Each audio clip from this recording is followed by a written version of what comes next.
वंदे मातरम विद्यार्थियों, विशेषकर ऐसे विद्यार्थी जो कक्षा 10 की परीक्षा दे चुके हैं और अपना कॉपियां चेक करवाना चाहते हैं या अपनी कॉपियों का पुनर्मूल्यांकन करवाना चाहते हैं, उनके लिए अंतिम तारीख 11/6 है। और अगर एक्स्ट्रा फीस दे करके 5 दिन और एक्स्ट्रा 16 तारीख तक करवा सकते हैं।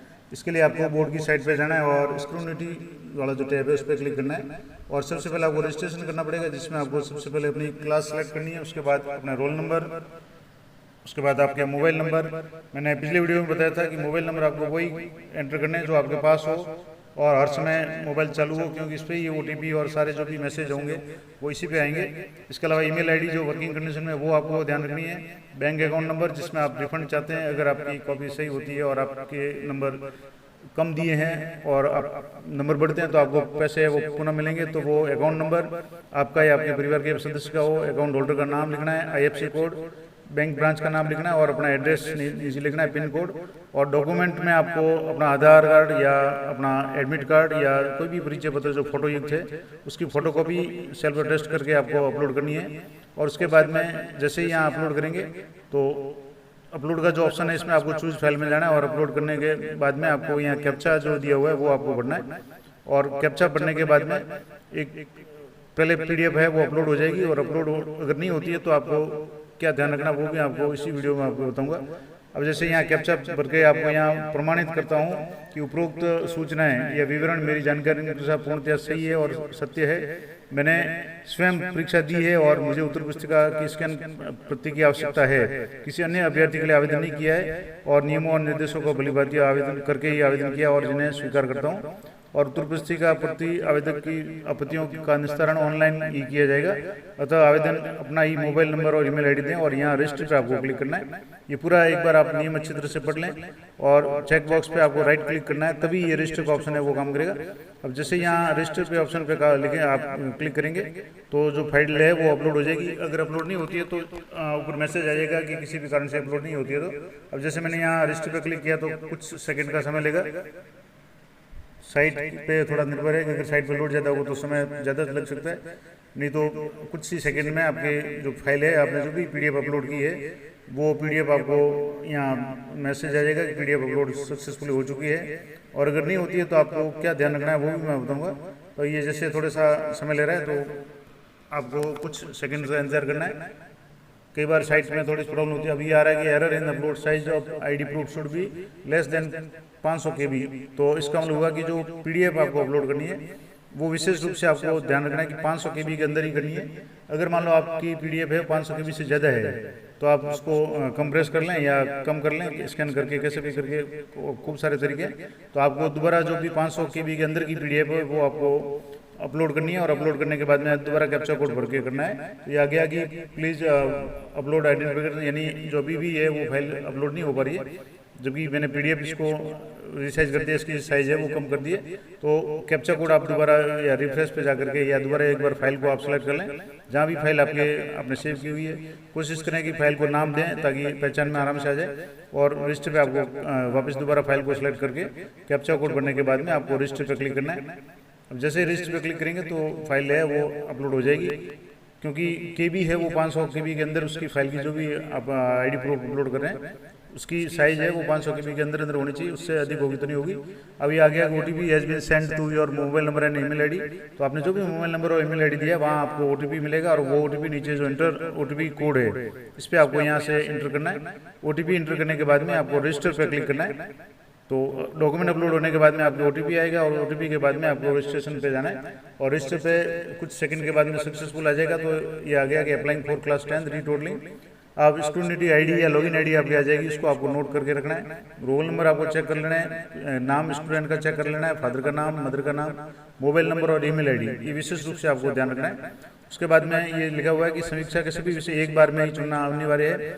आप दोबारा अप्लाई नहीं कर सकते, एक बार ही कर सकते हैं। जिन भी विषयों का आप अप्लाई करना चाहते हैं उसके ऊपर जैसे लाल कलर का उसके ऊपर आपको क्लिक करना है। क्लिक करते ही वो कलर उसका चेंज हो जाएगा। यानी जैसे अभी मैं इस मामले में हिंदी और साइंस 2 विषय की ये स्टूडेंट कॉपी है वो चेक करवाना चाहता है, तो यहाँ 2 को सिलेक्ट करके यहाँ 3 ऑप्शन है। क्लियर कर सकते हैं फॉर्म को, गो बैक कर सकते हैं, कैंसिल कर सकते हैं और सेव कर सकते हैं।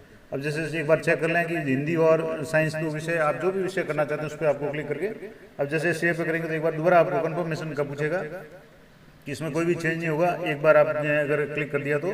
और इसलिए यहाँ नीचे सब्जेक्ट भी दिए हुए हैं कि आपने किस किस के लिए सेलेक्ट किया, तो जैसे हिंदी और साइंस दोनों विषय आ रहा है। अप्लाई एंड कंटिन्यू पे आपको क्लिक करना है अगर यही विषय है तो। और दोबारा एक बार अलर्ट में भी आपको दोबारा पूछेगा कि आपने जो 2 विषय सेलेक्ट किए हैं वो कोड 1 हिंदी और कोड 7 साइंस का है। और ये करने के बाद में आपको यहाँ दोनों विषय यहाँ तीसरी बार शो होंगे और पे नाउ पे क्लिक करना है, यानी कंफर्म हो जाए। उसके बाद में आपको पेमेंट करना है। यहाँ भी आपको पहले कक्षा और 2 विषय का नाम आएगा और यहाँ पे फ्रॉम ये कियोस्क है और पे ऑनलाइन।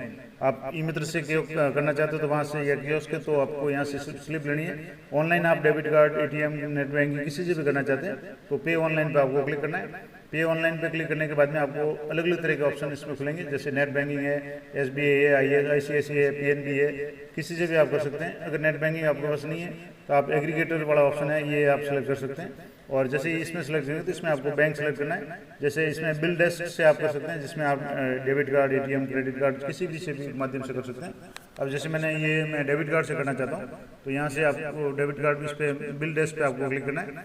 और यहाँ आपको मैसेज आएगा कि आपके 600 रुपये तो 2 विषय के हो गए, 300 + 300 10 रुपये इसका चार्ज है। और प्रोसीड पे आप क्लिक करेंगे तो आपके सामने जो भी ट्रांजैक्शन चार्ज वगैरह है वो सारा काउंट होकर के आ जाएगा कि आपको कितना पेमेंट करना है। अब जैसे यहाँ मोड में, पेमेंट मोड में, जैसे मैं डेबिट कार्ड से करना चाहता हूँ, यहाँ डेबिट कार्ड सेलेक्ट कर लिया।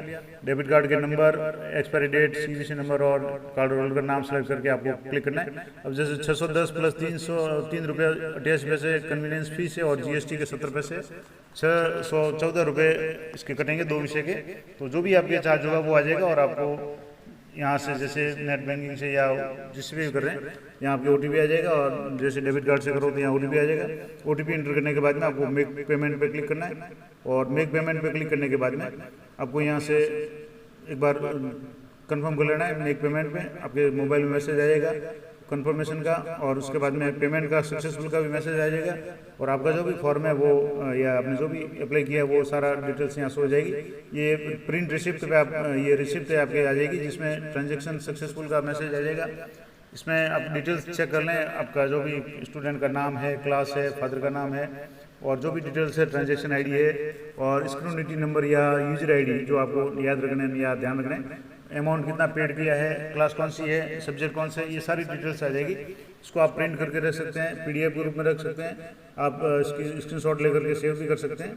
तो इस तरीके से ये आपको करना है। उसके बाद में अब आपको जैसे साइट पे जाकर के अगर चेक करना चाहें कि ये कैसे होगा तो वो भी मैं आपको पूरा प्रोसेस बता देता हूँ। आप जैसे मैंने आपको जैसे ये फॉर्म मैंने कल भरा था, अब दोबारा आप इसको लॉगिन करना चाहें तो आप कैसे लॉगिन करेंगे वो प्रोसेस मैं आपको बताता हूँ। तो इसके लिए आपको दोबारा जैसे इसकी जो मेन साइट है उस पर जाना है और साइट पर जाने के बाद में क्या प्रोसेस अपनाना है वो मैं आपको बताता हूँ। तो जैसा कि मैं आपको बता रहा था, रजिस्ट्रेशन के बाद आप जब दोबारा चेक करेंगे कि आपकी क्या कंडीशन है तो मैं आपको दोबारा एक बार याद दिला दूँ कि जो लास्ट तारीख है वो 11/6/2023 है और विलम्ब शुल्क के साथ में यानी जितना फीस है 300 रुपये उसके बराबर 300 रुपये एक्स्ट्रा जो विलम्ब शुल्क है उसके साथ में आप 16/6 तक अप्लाई कर सकते हैं। ये कक्षा 10वीं के लिए है और प्रवेशिका के लिए। अब जैसे आपने रजिस्ट्रेशन कर लिया, आपने फीस भर ली या जो भी पेमेंट है वो कर दिया, उसके बाद में आपके मोबाइल में OTP वगैरह आ गया। अब आपको जैसे पहला जो स्टेप था रजिस्ट्रेशन वाला वो हो गया। अब दोबारा आपको जैसे लॉगिन करके आप चेक करना चाहेंगे आपका क्या स्टेटस है, कैसे चेक करना है, या आप मान लो रिसिप्ट लेना भूल गए तो आप यहाँ से जैसे स्क्रूटिनी ID या लॉगिन ID जो आपकी आई होगी, प्रिंट आपने किया उसमें भी आई होगी, आपके मोबाइल में भी आई होगी। पासवर्ड है वो लगभग जो मोबाइल नंबर आपने दिया है वही पासवर्ड आ रहा है, हो सकता है अलग आ जाए, लेकिन मैंने जो रजिस्ट्रेशन किया उसमें जिस मोबाइल नंबर को रजिस्टर किया है उसी को पासवर्ड के रूप में भेजा गया है। अब यहाँ से आप लॉगिन करेंगे ID और पासवर्ड डाल करके। तो लॉगिन पे क्लिक करने के बाद में आपको यहाँ डिटेल्स शो हो जाएगी, जिसमें स्क्रूटिनी ID, लॉगिन ID यहाँ शो हो जाएगी, स्टूडेंट के रोल नंबर शो हो जाएंगे, नाम, father name, mother name, mobile number और ईमेल ID ये शो हो जाएंगे। इसके बाद में यहाँ से आप देखेंगे तो यहाँ ये आ गया कि सभी छात्रों को सूचित किया जाता है कि समीक्षा के सभी विषय एक ही बार में चुनना अनिवार्य है, यानी आप बार बार अप्लाई नहीं कर सकते। अब जैसे स्टूडेंट ने कौन से अप्लाई किए हैं तो जो भी अप्लाई किए हैं उसका कलर है वो इस ग्रीन रूप में आ रहा है। जैसे हिंदी में अप्लाई किया हुआ है, साइंस में अप्लाई किया हुआ है, बाकी में अप्लाई नहीं किया हुआ है। और यहाँ नीचे आ गया कि your application is successfully submitted, यानी आपकी एप्लीकेशन है वो सबमिटेड सक्सेसफुली हो चुकी है। अब आपको कुछ नहीं करना। अब आपको जब भी यहाँ आपके मोबाइल में मैसेज आए आपके लॉगिन के लिए अलग से मैसेज आएगा कि आपकी कॉपी है वो अपलोड हो चुकी है। जब भी आपकी कॉपी अपलोड होगी, आपके कुछ चेंज होगा, कॉपी चेक हो जाएगी, तब आपको मोबाइल पे और ईमेल आईडी पे मैसेज आएगा। इसलिए मैं बार बार कह रहा हूँ कि आप मोबाइल नंबर चालू हालत वाला वही रखें, और उस मोबाइल नंबर में जब भी आपके आ जाए उसके बाद में आपको वापस दोबारा लॉगिन करेंगे तो आपको जो भी कॉपी है वो यहाँ शो हो जाएगी। आप कॉपी को डाउनलोड भी कर पाएंगे, देख भी पाएंगे, और आपके नंबर कोई चेंज है तो आपके जो भी अगर नंबर चेंज हो गए यानी आपका जो दावा है वो सही है तो आपके पेमेंट है वो आपके खाते में वापस आ जाएगा, जो भी अकाउंट नंबर दिया है। इसलिए अकाउंट नंबर भी आप ध्यान से दें, और मोबाइल नंबर और ईमेल आईडी आप विशेष रूप से ध्यान रखें कि अपने खुद की दें।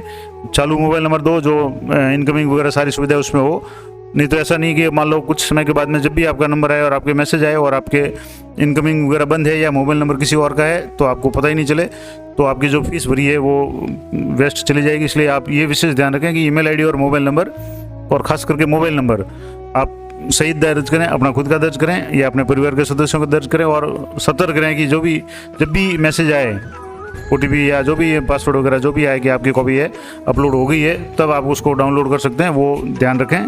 तो ये थी जानकारी, मैंने पूरा लाइव प्रोसेस करके आपको बता दिया कि किस तरीके से आपको रजिस्ट्रेशन करना है अगर आप अपनी कॉपी चेक करना चाहते हैं, पुनर्मूल्यांकन करवाना चाहते हैं तो इसी तरह के वीडियो के लिए चैनल पर बने रहें। मिलते हैं नेक्स्ट वीडियो में, तब तक जय हिंद, जय भारत।